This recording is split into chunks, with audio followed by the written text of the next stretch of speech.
반갑습니다. 이 시간 예배의 자리에 오신 여러분들을 진심으로 환영하고 또 축복합니다.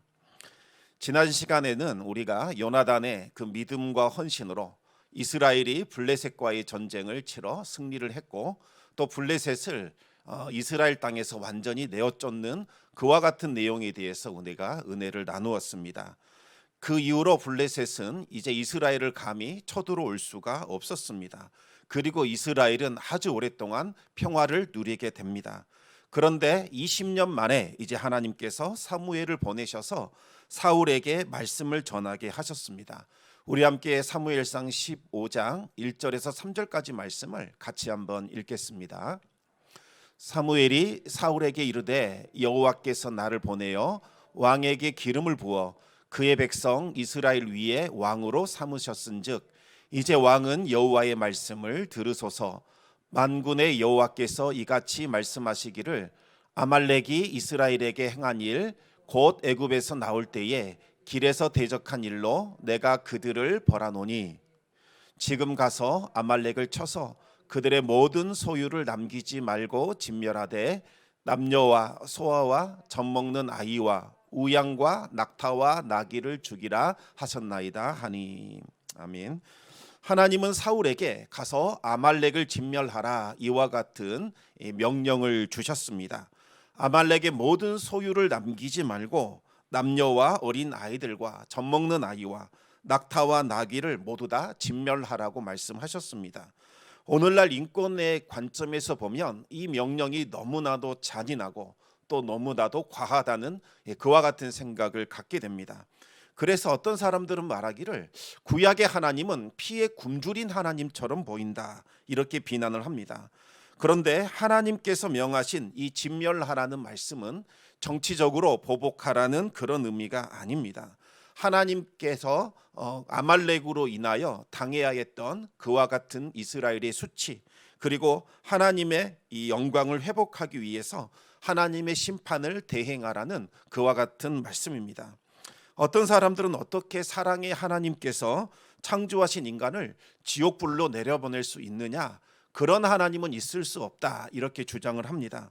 또 어떻게 사랑의 하나님이 지옥 형벌과 같은 심판을 내릴 수 있느냐 이렇게 말하면서 지옥 형벌은 없을 것이다 이렇게 주장을 하기도 합니다.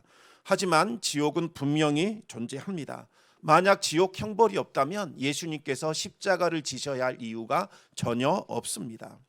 우리 하나님은 사랑의 하나님이시지만 동시에 공의의 하나님이십니다. 공의로운 하나님은 절대로 죄를 용납하지 않으실 뿐만 아니라 죄를 저지른 사람들을 반드시 심판하십니다.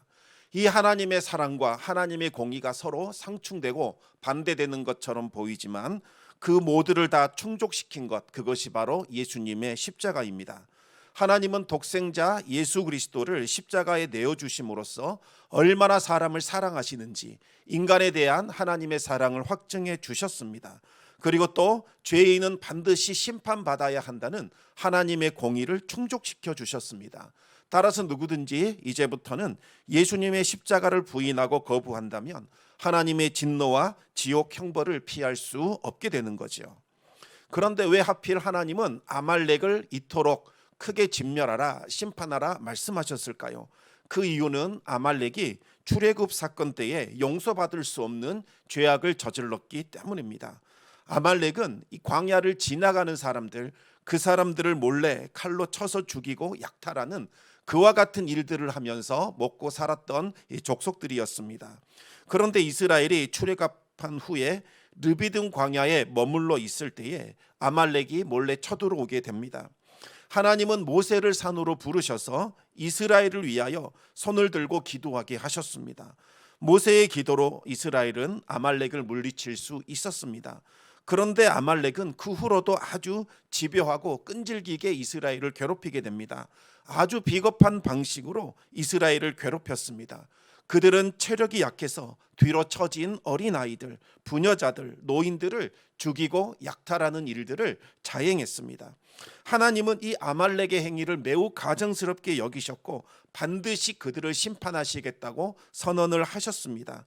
지금은 이스라엘이 그들을 대적할 수 없지만 장차 이스라엘이 가나안 땅에 들어가서 평화를 누리는 그 시대가 되면 그들로 인하여 아말렉을 진멸하여 이스라엘이 받았던 그 수치 그리고 모든 죄악을 제거하겠다고 말씀하셨습니다.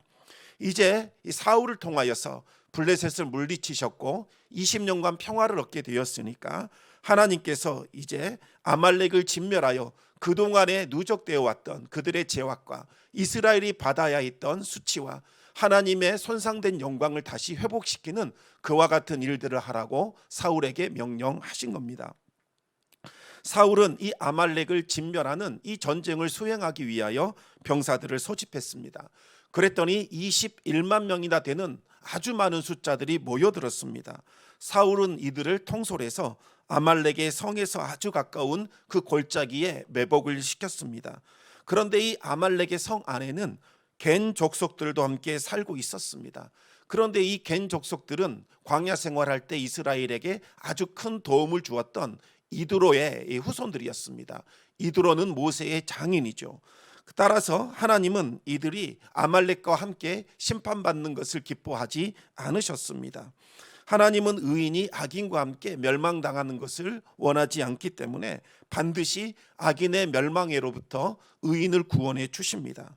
사울은 겐 사람들에게 사람을 보내서 빨리 아말렉으로부터 나오라 이렇게 말을 했고 아말렉이 급히 겐 족속들이 급히 아말렉으로부터 빠져나오게 됩니다. 겐 사람들이 모두 빠져나온 것을 확인한 사울은 하나님의 말씀에 순종하여 이 아말렉과 전쟁을 치르게 됩니다. 하나님은 사울과 함께 하셔서 아말렉을 이기게 하셨고 사울은 아말렉을 진멸할 수 있었습니다. 여기까지만 보면 사울이 하나님의 말씀에 순종하여 전쟁을 치르고 그들을 진멸한 것처럼 보입니다. 그러나 사울은 하나님의 말씀에 온전히 순종하지 않았습니다. 우리 함께 사무엘상 15장 9절 말씀을 같이 읽겠습니다. 사울과 백성이 아각과 그의 양과 소의 가장 좋은 것 또는 기름진 것과 어린 양과 모든 좋은 것을 남기고 진멸하기를 즐겨 아니하고 가치 없고 하찮은 것은 진멸하니라. 아멘. 사울과 병사들은 좋고 기름진 것은 몰래 빼돌렸고 가치 없고 하찮은 것 그런 것만 다 진멸시켰습니다. 그리고 아말렉의 왕 아각도 죽이지 않고 포로로 살려뒀습니다. 아말렉의 왕을 죽이지 않고 포로로 삼아둔 것은 자신의 명예, 사울이 얼마만큼 큰 공적을 세웠는지 그것을 드러내기 위함이었습니다. 또 사울은 물질에 대한 욕심 때문에 좋은 것과 기름진 것은 멸하지 않고 자신의 것으로 취했습니다. 겉으로는 사울이 하나님의 말씀에 순종한 것처럼 보였지만 불순종이 조금이라도 섞여 있다면 이것은 온전한 순종이라고 볼 수 없습니다. 불순종, 다시 말하면 하나님의 말씀을 거역하는 것은 그 자체로 죄악입니다. 아무리 거룩한 것이 있다 할지라도 여기에 한 방울의 죄악이 들어가면 그 거룩함은 사라지게 되고 그 전체는 죄덩어리로 오염이 되게 되는 거지요. 그 어떤 것으로도 죄를 희석시킬 수 없고 그 어떤 것으로도 죄의 효력을 약화시킬 수 없습니다. 오직 예수 그리스도의 그 보혈로만 죄를 씻어낼 수 있고 죄를 소멸시킬 수 있는 겁니다. 우리가 99% 하나님께 순종했을지라도 1%의 죄와 불순종이 들어가게 된다면 결국에는 그 전체가 불순종과 죄로 물들게 되는 겁니다. 사울은 아말렉 족속을 쳐서 진멸하라는 하나님의 말씀에 온전히 순종하지 않았습니다. 사울은 자신의 명예를 드높이고자 아말렉의 왕 아각을 살려두었고 또 탐심과 탐욕에 사로잡혀서 좋은 것, 기름진 것을 남겨뒀습니다. 하나님은 아말렉을 진멸함으로써 과거의 그 모든 수치와 모든 죄악들, 하나님의 손상된 영광을 다시 회복시키기를 원하셨지만 사울의 그 욕심과 또 사울이 가진 그 명예심과 그의 불순종과 교만함으로 인하여 하나님의 계획이 틀어질 위기에 처하게 되었습니다. 이와 같은 모습은 20년 전 사울이 저질렀던 그 망령된 행동과 똑같았습니다. 예전에 사울이 블레셋과 전쟁을 앞두고 있었을 때에 사무엘이 사울에게 말했습니다. 내가 올 때까지 기다리고 있으라 이렇게 말을 했습니다. 그러나 사울은 사무엘을 기다리지 못하고 자신이 직접 번제를 드려 하나님을 업신여기는 그와 같은 망령된 행위를 했습니다. 결국 사무엘은 사울의 통치가 그리 오래 가지 못할 것이라고 선언을 하게 됩니다. 그런데 이번에도 그와 같은 일들이 일어나게 된 겁니다. 사울은 말씀에 불순종하여 하나님을 업신여겼습니다. 우리 함께 사무엘상 15장 10절과 11절 말씀을 같이 읽겠습니다. 여호와의 말씀이 사무엘에게 임하니라. 이르시되 내가 사울을 왕으로 세운 것을 후회하노니 그가 돌이켜서 나를 따르지 아니하며 내 명령을 행하지 아니하였음이니라 하신지라. 사무엘이 근심하여 온 밤을 여호와께 부르짖으니라. 아멘. 사울에게 실망한 하나님은 사울을 왕으로 세운 것을 후회하셨습니다. 그런데 여기서 이 후회라는 단어가 우리가 조금 주의를 해야 합니다. 이 후회라는 말은 우리가 알고 있는 일반적인 의미와는 조금 다르기 때문입니다. 일반적으로 후회는 과거의 어떤 행동이 잘못되어놨던 것을 인정을 하고 거기에서 돌이키는 것, 이것을 후회라고 부릅니다. 그런데 여기에서 말하는 하나님의 후회는 한숨을 내쉰다는 그런 의미가 있습니다.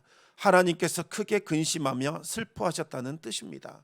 사울은 20년 만에 또다시 하나님의 말씀을 어긴 것이 아니라 20년간 단 한 번도 하나님의 말씀에 순종한 적이 없었습니다. 시간이 흐르면 흐를수록 사울은 더욱더 완고해져서 하나님의 말씀을 거역했고 하나님이 싫어하시는 일들을 행하였습니다. 하나님은 사울의 불순종 때문에 장차 사울과 이스라엘에게 내려질 하나님의 진노와 심판과 멸망을 생각하면서 한숨을 쉬며 슬퍼하신 겁니다. 하나님의 마음을 알게 된 사무엘은 근심했습니다. 여기에서 말하는 근심은 불꽃이 빨갛게 타오를 때 그때 사용하는 단어입니다.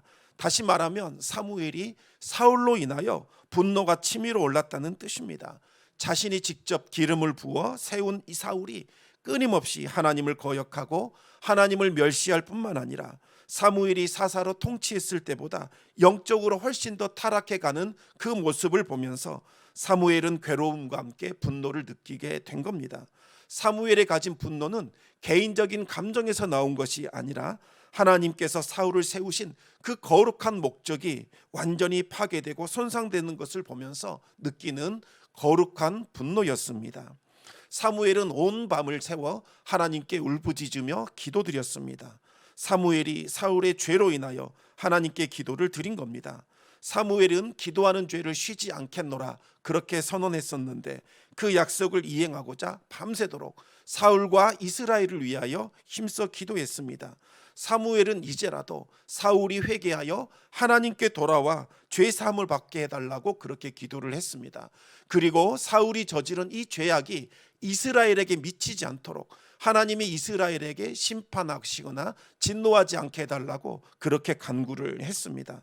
하지만 죄를 용서받으려면 주변 사람들의 기도도 필요하지만 죄를 범한 당사자 사울이 먼저 회개를 해야 합니다. 하지만 사울은 끝내 회개하지도 않았고 오히려 멸망을 자초하게 됩니다. 사무엘이 밤새워 기도하고 있는 그 순간 과연 사울은 무엇을 하고 있었을까요? 우리 함께 사무엘상 15장 12절 말씀을 같이 읽겠습니다.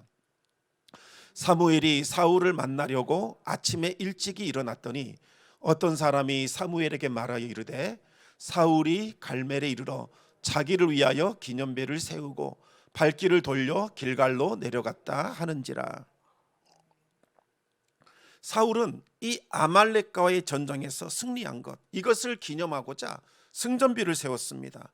그런데 그 승전비는 하나님의 영광을 나타내기 위한 것이 아니라 자기 자신을 드러내기 위한 것이었습니다. 이것이 바로 사울과 사무엘의 결정적인 차이였습니다. 과거 사무엘은 블레셋과의 전쟁에서 이긴 후에 하나님의 은혜를 기념하고자 돌을 세우고 그것을 에베네셀이라고 불렀습니다. 하나님께서 여기까지 우리를 도우셨다 이렇게 고백하면서 하나님께 영광과 찬송을 올려드렸습니다. 하지만 이 사울의 관심은 오로지 자기 자신을 높이는 것, 이것밖에 없었습니다. 사울은 승리를 주신 하나님께 감사하지도 않았고 오로지 자신의 힘과 능력으로 승리한 것처럼 자신을 자랑하며 스스로를 높였습니다. 하나님께 불순종했을 뿐만 아니라 이제는 하나님의 그 영광을 도둑질했고 자기 자신을 높이며 자랑하는 교만의 죄악을 저지르게 된 겁니다. 화가 난 사무엘은 사울을 쫓아가서 그에게 항변했습니다. 우리 함께 사무엘상 15장 13절 14절 말씀을 같이 읽겠습니다. 사무엘이 사울에게 이른즉 사울이 그에게 이르되 원하건대 당신은 여호와께 복을 받으소서. 내가 여호와의 명령을 행하였나이다 하니 사무엘이 이르되 그러면 내 귀에 들려오는 이 양의 소리와 내게 들리는 소의 소리는 어찌 됨이니까 하니라. 사울은 사무엘이 아무것도 모를 것이라고 그렇게 생각을 했습니다. 그래서 하나님의 명령을 제가 행하였습니다, 이렇게 거짓말을 고한 겁니다. 계속해서 사울의 죄가 추가되고 또 추가되고 있습니다. 처음에는 하나님의 말씀에 불순종하는 죄악을 저질렀습니다. 그러더니 하나님의 영광을 도둑질하는 죄악을 저질렀지요. 그래놓고는 자신을 높이고 자랑하는 교만의 죄악을 추가했습니다. 여기에 이제는 하나님을 속이고자 하는 거짓말의 죄악까지 더하게 된 겁니다. 사울은 지금 들려오는 이 소리, 이것은 과연 무엇이느냐 따져 물었습니다. 그러자 사울이 변명하게 됩니다. 사무엘상 15장 15절 말씀을 우리 같이 읽겠습니다. 사울이 이르되 그것은 무리가 아말렉 사람에게서 끌어온 것인데 백성이 당신의 하나님 여호와께 제사하려 하여 양들과 소들 중에서 가장 좋은 것을 남김이요 그 외의 것은 우리가 진멸하였나이다 하는지라. 사울은 하나님께 제사하려고 좋은 것들, 이것을 남겨두었습니다, 이렇게 변명을 합니다. 그것도 내가 남긴 것이 아니라 백성들이 남겨둔 것입니다, 이렇게 거짓말을 하게 됩니다. 사울은 탐욕과 욕심에 사로잡혀 자신이 저지른 그 죄악을 이제는 백성들의 탓으로 마치 백성들에게 전가하려고 하는 그와 같은 추악한 죄를 계속해서 추가하고 있습니다. 자신의 잘못을 인정하고 하나님께 회개하려는 그와 같은 모습은 전혀 보이지 않고 있는 상황입니다. 사무엘은 사울을 꾸짖고 책망하면서 당신이 무엇을 잘못했는가 구체적으로 지적해 줍니다. 사울이 왕이 되기 전에는 아주 겸손했습니다. 하나님은 그 겸손했던 사울을 이스라엘의 왕으로 세워주셨습니다. 그리고 그에게 기름을 부으셨습니다. 하지만 사울이 왕이 된 후에는 자신을 세우신 하나님께 순종하지 않고 백성들의 환심을 사는 것, 이것에만 몰두하게 됩니다. 아말렉을 진멸하라고 했더니 하나님의 말씀은 안중에도 없고 오로지 노획물을 탈취하는 것, 이것에만 관심을 두었습니다. 그러면서 하는 말이 하나님께 제사를 드리려고 좋은 것을 남겨두었다, 이렇게 변명을 하고 있는 겁니다. 사울은 자신의 죄를 인정하고 회개했어야 했습니다. 하지만 또다시 모든 죄와 책임을 백성들에게 또다시 전가하고 있습니다. 사무엘상 15장 20절과 21절 말씀을 우리 같이 읽겠습니다. 사울이 사무엘에게 이르되 나는 실로 여호와의 목소리를 청종하여 여호와께서 보내신 길로 가서 아말렉 왕 아각을 끌어왔고 아말렉 사람들을 진멸하였으나 다만 백성이 그 마땅히 멸할 것 중에서 가장 좋은 것으로 길갈에서 당신의 하나님 여호와께 제사하려고 양과 소를 끌어왔나이다 하는지라. 아멘. 자신은 하나님의 목소리를 듣고 순종했지만 백성들이 기어이 하나님께 제사하겠다고 그 양과 소를 끌고 왔다는 겁니다. 그러면서 나는 아무 잘못이 없습니다, 이와 같이 발뺌을 하고 있습니다. 잘못을 뉘우치지도 않았고 회개하지도 않는 사울을 향해서 사무엘은 단호하게 하나님의 심판을 선언했습니다. 계속해서 22절 23절 말씀 우리 같이 읽겠습니다. 사무엘이 이르되 여호와께서 번제와 다른 제사를 그의 목소리를 청종하는 것을 좋아하심같이 좋아하시겠나이까. 순종이 제사보다 낫고 듣는 것이 수량의 기름보다 나으니 이는 거역하는 것은 점치는 죄와 같고 완고한 것은 사신 우상에게 절하는 죄와 같음이라. 왕이 여호와의 말씀을 버렸으므로 여호와께서도 왕을 버려 왕이 되지 못하게 하셨나이다 하니. 하나님이 찾으시는 것은 우리가 죄를 실컷 저지르고 나서 하나님 앞에 드리는 피 흘리는 제사, 이것을 하나님께서 좋아하지 않으십니다. 하나님은 말씀에 순종하여 우리 자신을 거룩한 산 제물로 드리는 것, 이것을 기뻐하시고 원하십니다. 우리가 말씀에 순종하여 살아간다면 굳이 피 흘리는 제사를 드릴 필요가 없는 겁니다. 죄를 지었기 때문에 피 흘리는 제사를 하나님께 드리는 겁니다. 하나님이 피 흘린 제사가 너무나 좋아서 그것을 받으시는 것이 아니라 그 제사를 받아주셔야만 우리의 죄를 씻어낼 수 있기 때문에, 다시 우리와 교제할 수 있기 때문에, 그리고 우리가 하나님과 동행할 수 있기 때문에 하나님께서 제사를 받아주시는 겁니다. 하지만 인간은 죄와 그 연약함 때문에 계속해서 하나님께 불순종하고 또다시 죄를 짓게 됩니다. 그럴지라도 우리가 죄를 지었다면 마땅히 죄를 인정하고 하나님 앞에 회개해야 합니다. 그러면 하나님께서 우리를 받아주시고 다시 용서해 주십니다. 하지만 그럼에도 불구하고 우리가 회개하지 않는다면 그것은 점을 치는 것 같은 극악한 죄요, 우상을 숭배하는 것 같은 죄와 같아서 절대로 용서를 받을 수 없게 됩니다. 하나님은 이미 수차례 회개할 수 있는 기회를 사울에게 주셨지만 끝내 사울은 자신의 죄를 인정하지도 않았고 회개하지도 않았습니다. 오히려 사울은 하나님을 버렸습니다. 결국 하나님도 사울을 버려 왕이 되지 못하게 하셨습니다. 사무엘의 말을 들은 사울은 그제야 태도를 바꾸어서 자기 자신의 죄를 시인하게 됩니다. 계속해서 24절 말씀을 우리 같이 읽겠습니다. 사울이 사무엘에게 이르되 내가 범죄하였나이다. 내가 여호와의 명령과 당신의 말씀을 어긴 것은 내가 백성을 두려워하여 그들의 말을 청종하였음이니이다. 여러분, 과연 사울이 진심으로 회개한 걸까요? 정말 자신의 죄를 뉘우친 걸까요? 그렇지 않습니다. 그는 지금 입술로는 죄를 고백하고 있지만 그것은 마음에서 우러나온 진심 어린 회개가 아니었습니다. 사울은 여전히 백성들을 핑계대면서 두려워서 어쩔 수 없었다, 하도 백성들이 난리를 쳐서 내가 부득불 그와 같은 죄를 저지를 수밖에 없었다, 자신의 행위를 합리화시켰습니다. 이것은 회개하는 사람의 모습이 아닙니다. 그러면서도 사울은 자신의 죄를 용서해 주고 사무엘과 함께 하나님을 경배할 수 있게 해달라고 그렇게 애원을 했습니다.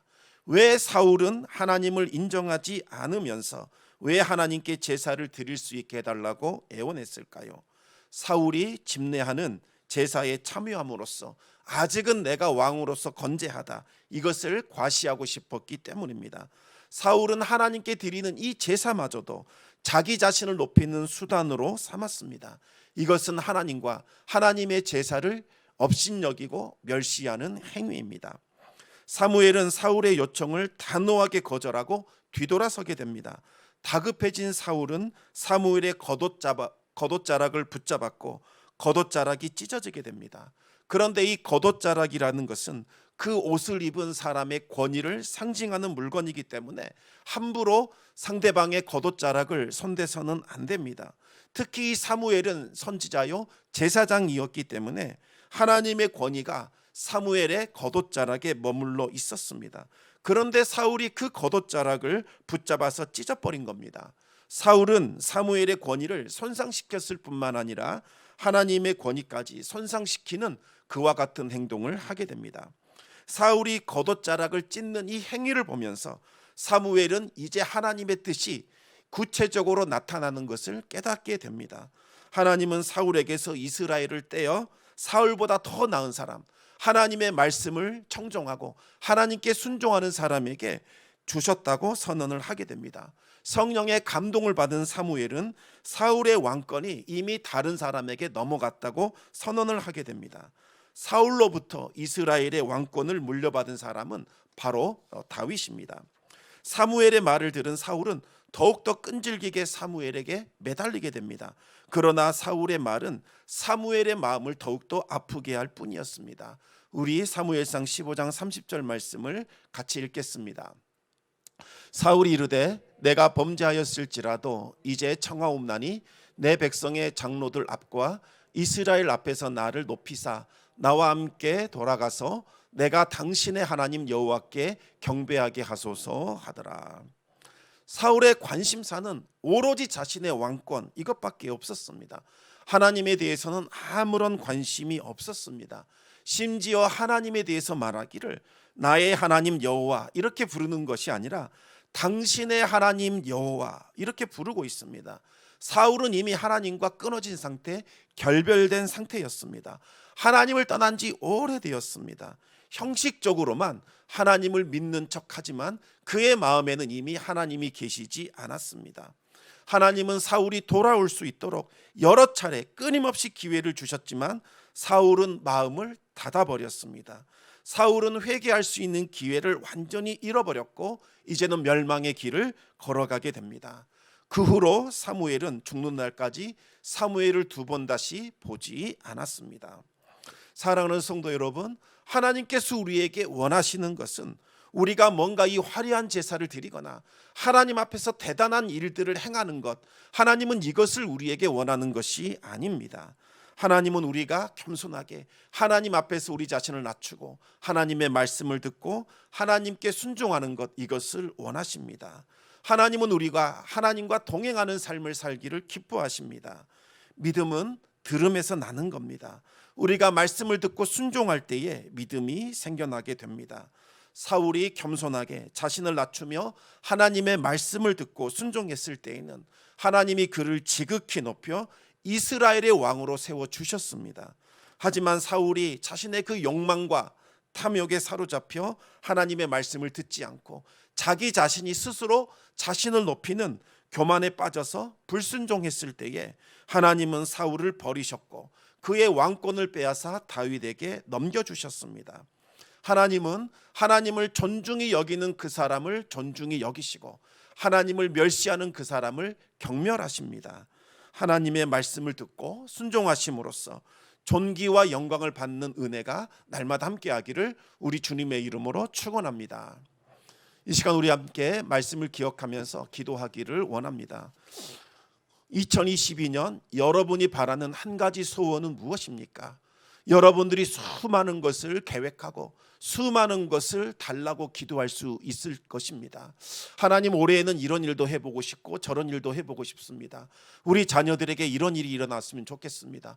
우리 교회 가운데 이와 같은 부흥이 나타나기를 원합니다. 이 나라와 이 민족 가운데 정말 놀라운 일들이 있기를 원합니다. 이와 같은 기도를 드리기에 앞서 우리가 가장 먼저 구해야 하는 것은 하나님, 우리를 겸손하게 해주십시오. 하나님의 말씀을 붙들며 살아가게 하여 주시옵소서. 하나님께 순종하는 삶을 살게 하여 주시고 하나님의 영광과 하나님의 살아계심이 나타나는 그와 같은 삶을 살아갈 수 있도록 해주십시오. 2022년 한 해는 겸손하게 하나님과 동행하겠습니다.